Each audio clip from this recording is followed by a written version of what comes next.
Hello students. So students, we were discussing the theorem of conservation of mechanical energy, and we were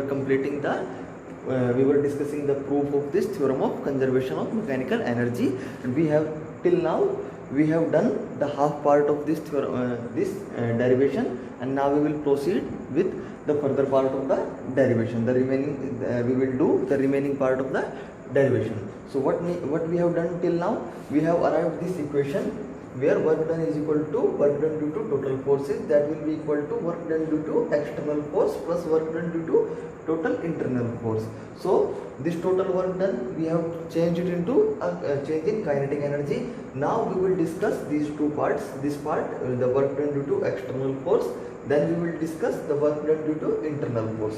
So this part we have already discussed, and we have derived this part already in the second lecture or in the previous lecture, that when we will change these terms and when we will manipulate these terms, what we will going to get in the end, that this work done by the total forces, that means internal plus external force, that will be equal to the change in kinetic energy. Now we will discuss this, the second part. This equation has three parts: the part 1, the part 2 and part 3. 1, 2, 3, this same equation. So part 1 is equal to part 2 plus part 3.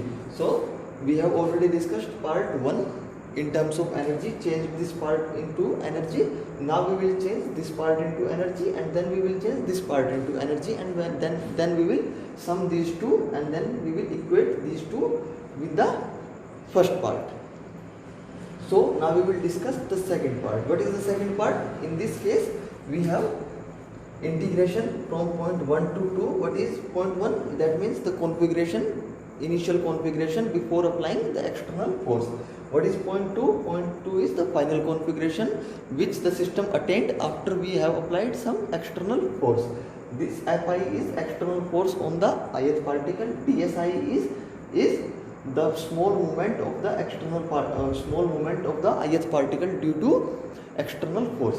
Suppose this is the ith particle in a system, we have applied some external force. At this moment we will not talk about internal force. Suppose there is no internal force at this moment on this ith particle. Due to this external force on the ith particle, this ith particle will have some displacement. Means this ith particle will move slightly or disorient from its actual position. It will move slightly from its actual position, which is and the initial position is configuration 1, and the final position which it will attain will be this is position 1 and this is configuration 2. So it will have a certain displacement. It is known as dsi. Okay. Then we have integrated it from path 1 to second. dsi means a very small path, and if we will integrate, it will tell this distance. Okay.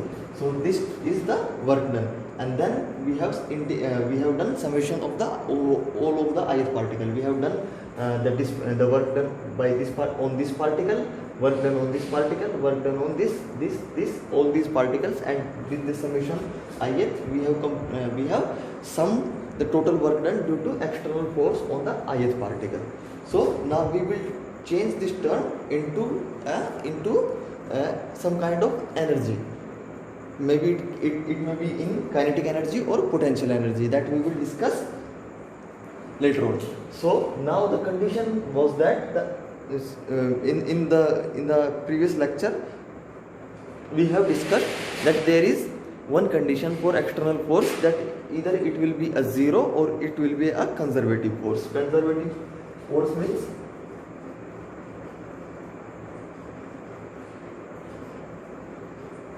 either it will be the external force will be zero or it will be a conservative force. Now I have already discussed what are conservative forces. We will go with the further proof. Now we will going to solve this second part of the equation. For the external force to be conservative, that means अगर किसी भी force को conservative होना होता है, ठीक है, उसके लिए एक condition होती है, that is it must be derivable in terms of gradient of a potential function or a scalar function. ठीक है, कि ये अगर कोई conservative force है तो वो किसी भी scalar function का, scalar function क्या, दो तरह की quantity होती है, scalar quantity एक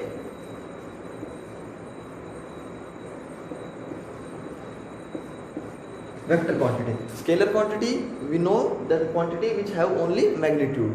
The vector quantity which have magnitude plus direction, and the scalar quantity only have a certain magnitude. Now we will not talk about vector quantity, so we are talking about scalar quantity. So conservative forces are those forces which can be derivable in terms of gradient of a potential function. So we know that potential, that is V, is a scalar function. So it could be derived in the form of gradient. What do you mean by gradient? Gradient means the rate of change of that function with respect to space. अगर किसी भी function को हम space के with respect differentiate करते हैं तो उसे क्या कहते हैं? ग्रेडियंट. ठीक है. तो अब इसमें हमारे पास क्या है, इसे हम कंजर्वेटिव फोर्स, ये Fi जो हमने एक्सटर्नल फोर्स हमने जो लिया हुआ है, इसको हम क्या करते हैं, हम इसको किसी भी स्केलर फंक्शन के ग्रेडियंट से डिस्क्राइब कर सकते हैं. ठीक है. अगर वो कंजर्वेटिव फोर्स है तो ठीक है. तो यहाँ पे वो स्केलर फंक्शन क्या है? पोटेंशियल. इस केस में हमने स्केलर फंक्शन क्या माना हुआ है? पोटेंशियल. सो कंजर्वेटिव फोर्सेस की एक प्रॉपर्टी होती है कि उसको हम ग्रेडियंट के, मतलब किसी भी कोई स्केलर फंक्शन है उसके ग्रेडियंट से हम उसको डिनोट कर सकते हैं. सो यहाँ पे ये टर्म हमने सेम लिखी हुई है, summation I integration from 1 to 2 Fi external force dSi, that will be equal summation I, that is same integration from point 1 to 2, and now we have replaced Fi external, that is external force, with gradient of the scalar function. Gradient of the scalar function. Scalar function क्या है? Potential. We know that potential is a scalar quantity. Potential is not a vector quantity. ये जो potential होता है, ठीक, वो क्या है? एक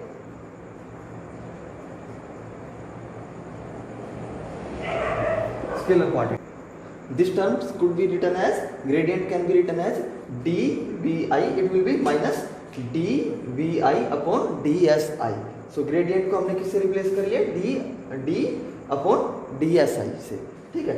Vi हमारे पास सेम आया डॉट dSi. अब dSi से dSi कैंसिल हुआ, हमारे पास लास्ट में क्या बचा?